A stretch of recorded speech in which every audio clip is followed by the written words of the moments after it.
fall schedule's coming out today. Talk about the schedule a little bit and what you think of the tournament you're playing in. Well, I really like our schedule this fall, Bill. We added a new event, which is actually going to be over Labor Day weekend. We're going to go out to the East Coast, out to New York, and play in a tournament that's hosted by the University of Missouri.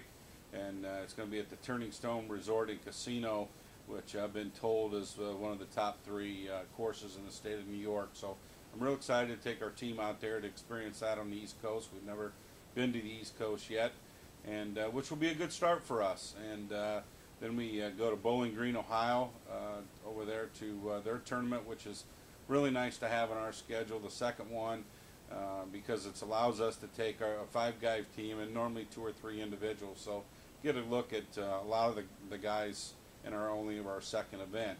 And then our third event is hosted by Cleveland State over at Canterbury Golf Club, which has hosted some PGA events, and we're thrilled to go back there. And we're the defending champions, so I'm sure we're going to be getting headhunted by a few people, and it's going to be great to go back there and defend our title.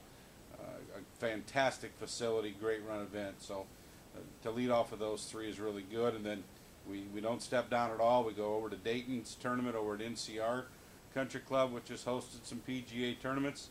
So we've got a great selection of great golf courses to play for our kids, and that's what we want to do. And then we end up at Western Carolina's event in Chillicothe,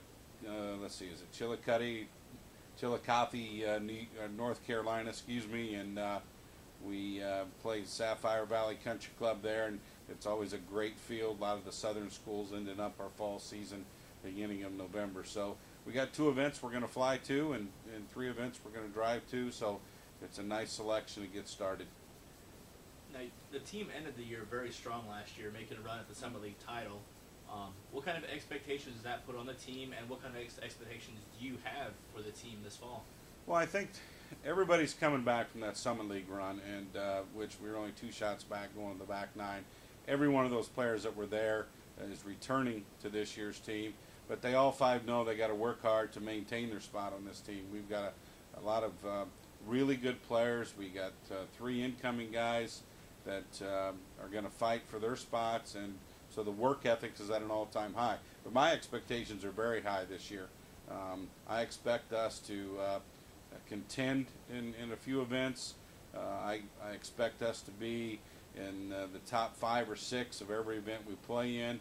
We have that talent on this team, and that's what I expect. And more importantly, that's what the guys expect out of themselves. So, you know, that's the whole ticket. They know what they're capable of doing, and I think we're over that hump of being young, kind of inconsistent. I'm fairly confident that we are going to be consistent.